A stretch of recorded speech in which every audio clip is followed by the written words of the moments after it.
Hey everyone, it's Daniel here from InfoVest. Hope you're all doing well. I want to talk about the jobs data, the employment information that we got on Friday from the US, right? From the BLS. And I'm talking about the non-farm payroll report. Now, the non-farm payroll report came in stronger than expected in terms of the NFP headline number. We also saw the revisions on the jobs data come in higher as well, which basically showed that, okay, we're seeing more jobs than expected. We also saw the average hourly earnings, which has to do with earnings and wages, tick up higher as well. And that's basically another inflation gauge to show you that, okay, inflation for that month or wages for that month came in hotter. And there is still issues in the market where a lot of businesses are still hiring and need more employees in their business, even though we've been raising rates aggressively at these levels.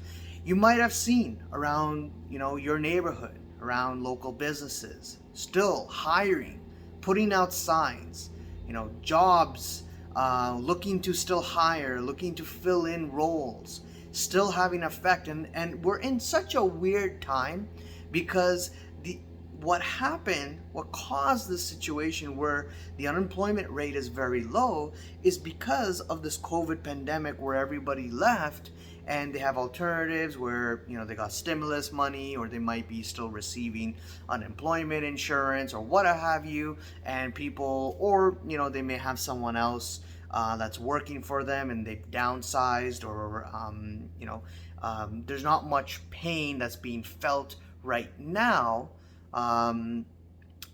For some people, I'm not saying for everyone, there are some pains in some areas of the markets, but and that consumers are feeling, but we're not seeing it. What I'm saying is we're not really seeing it in the jobs data. We're not seeing the employment data. It's very lagging, and this might be a situation where we might see continuation of this lagging jobs data continue on even until maybe next year, right? Maybe until next year, first quarter, or by March or April and so on, we might see signs of the job weakness. But right now we're not. Right now, if you do look around, people are still hiring. Aside from all the other layoffs that we're hearing in the tech world with Twitter and Meta and so on, which I'll talk about later in this video. But the jobs report, the establishment survey is still showing things are okay. And why? Why is that, right? And my opinion is that these numbers are a little bit misleading. That's the issue. The household survey is what you want to look forward to, is what you want to keep an eye on. Now, even though the establishment survey showed that the numbers came in higher than expected, the household survey shows basically a very different story. Shows that the numbers have come down actually. And there is a difference where the establishment survey does double count jobs, does double count, one person who has maybe 2 jobs, 3 jobs, and put that in the number, versus households survey looks at, okay, one individual who's employed. If they have 3 jobs, we're not going to count it 3, just 1, because they're employed, no matter how many jobs they have. And that might be a little bit of a better survey to look at, that not many people talk about, that the government doesn't really talk about, that even the Federal Reserve doesn't even mention, right? The Federal Reserve is after fighting inflation. And part of fighting inflation is bringing up the employment or unemployment level higher, bringing pain, bringing job losses. So when you have a Fed, when you have the Federal Reserve looking at one, a lagging indicator, which is the employment numbers, and 2, looking at the establishment versus the household, you could see why they will continue to hike rates and continue to give this theory that the economy and the markets are still doing well, jobs are still strong, economy is robust, and blah blah blah, even though it may not feel like it, even though there are signs otherwise where there is some deceleration in prices. When you look at, for example, rent, when you look at car prices, the automobile repos that are happening. About 15,000 cars are being repossessed daily nationwide in America, right? So definitely a lot of these factors pushing down prices, people feeling the pain, credit, consumer credit feeling the pain, especially with these repossessions and with other loans that they may have. So, these might be real-time indicators where you're looking at rent, where you're looking at the car payments, where you're looking at Zillow and the Airbnbs and whatnot, seeing a slowdown in demand and in prices. But the Fed is continuing to hike aggressively because the jobs data is still good, and we still need to bring that number, unemployment rate number, higher.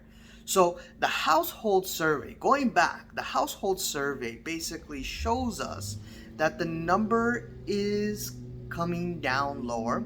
And if we look at specifically the full-time numbers versus the part-time numbers, it's very interesting to see that the full-time employees, that number has kind of plateaued and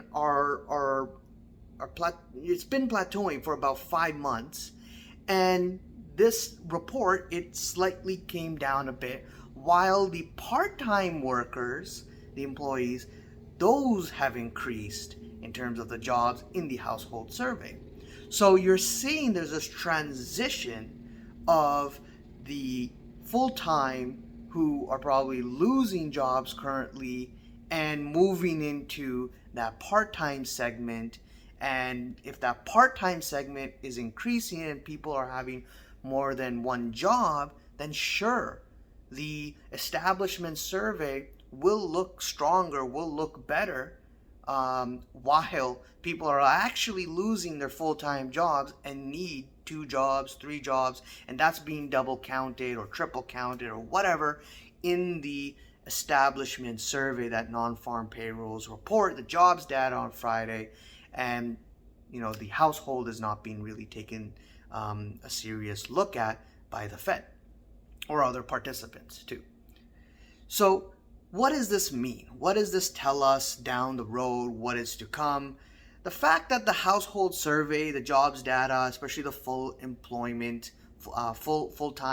employees, are basically plateauing, showing some signs of weakness. And we see this often in previous recessions and crashes where the full-time numbers are plateauing.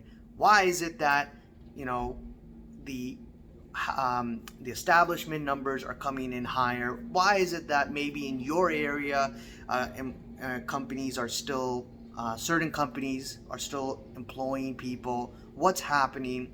Well, there's that lag effect. And that lag effect is that it will take time for the pressures, like the higher interest rates, higher yields, to affect these businesses. Now, the businesses they still want to fulfill the demand that they get, and they don't want to fire everyone completely to mess up and be wrong if down the road we do get maybe a soft landing and things don't end up being that bad as expected, right? I'm not saying that we are going to get a soft landing, but I'm saying businesses are not going to react that fast. They may trim a little, which we've been seeing some trimming happening, and in certain sectors, like for example technology, and certain other areas, especially when you look at, again, the household survey and you look at the jobs data.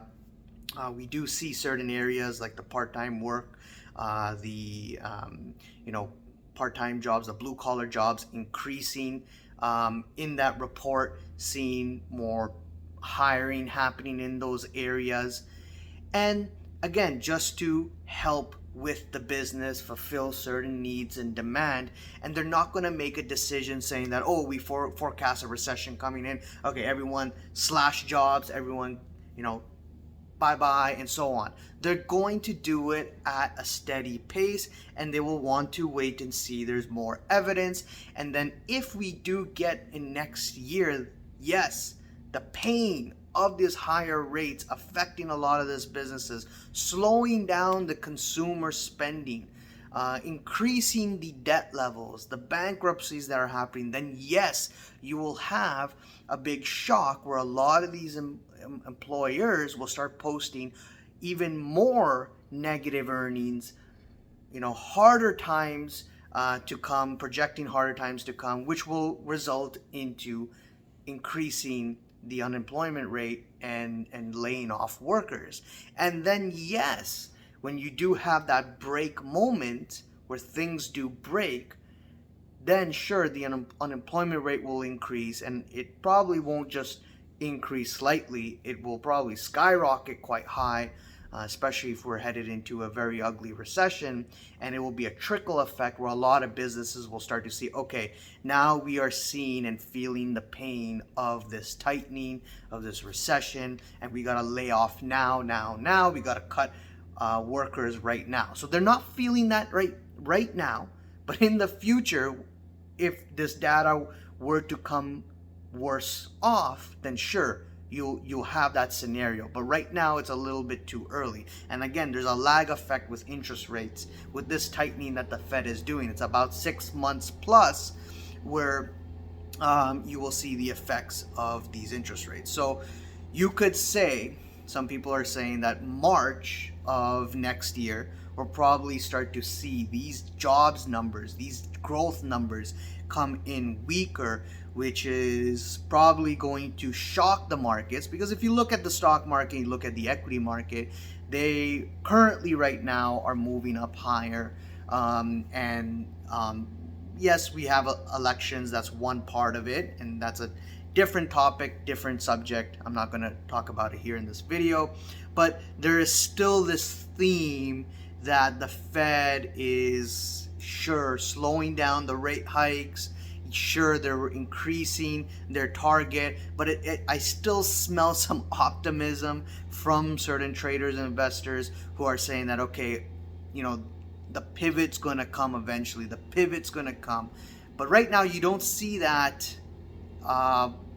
You don't see that quite in the bond market. And the bond market is not really pricing in those rate cuts. So why is the equity market reacting to that? And again, it's just how the views are from maybe 50% of the traders who are trading this, saying that, okay, we've sold off so much, how much more worse can it get? And I think that's where people will probably be caught off guard, is that when the data really comes in bad, when this lag effect starts to creep in and starts to really disappear and show the true results, the true colors of all this tightening or this over tightening that the Fed is doing, then yes, there could be panics and more panic attack, right? So when we look at the current job losses, especially in a lot of these big tech companies, pretty interesting tweet here, and I'm going to read through this, and I'll try to post the link here for you to take a look at it. But layoffs this month for following companies, and this is a percentage of workers. For Twitter, it was about 50%, Cameo about 25%, Robinhood about 23%, Intel about 20%, Snapchat about 20%, Coinbase about 18% of their workers. So again, these are all the layoffs. Opendoor 18%, Stripe 14%, Lyft 13%, Shopify 10%, Meta thousands, Apple hiring freeze, Amazon hiring freeze, right? So, the hiring freeze is very interesting. Like I said, like the companies are like, okay, something is coming. Let's not kill it all completely. Aside from Twitter. Twitter is another just another example, another case as well with Elon Musk. That's a whole different debate and subject. But look at the other companies that have had some of those layoffs, 10% and so on. But then the big companies like Apple, Amazon, coming in with the hiring freeze because they're looking at this and saying, okay, let's not get ahead of ourselves. We still need workers. We still need, people to do our deliveries and whatnot. Let's just freeze the hiring. And until really something starts to break and show, then yes, cut off, lay off employees and so on. So it's too early right now. It's November. We've got another month of this year, also December, 2 more months. Probably, maybe, we'll see how the data comes out for inflation this week, and then the next jobs data as well. Probably, maybe we might get some optimism after the midterm elections as well, and equity markets may be again have a Santa Claus rally. We'll see how that plans out and how equities perform. And for next year, probably, maybe we'll see the data start to weaken. And if not, then guess what? It means more tightening. It means more rate hikes. It means more damage to come down the road. So it'll be very interesting to follow this. Again, the establishment survey, I think it's a little bit misleading. Check out the household. Check out what's happening in terms of the real indicators out there. See the effects of a lot of these big tech companies. This is just the beginning. Anyways, leave a comment below. Let me know what you guys think. Subscribe. Hit the like button as well, the bell icon to be notified on the next videos. And I'll see you guys around. Cheers.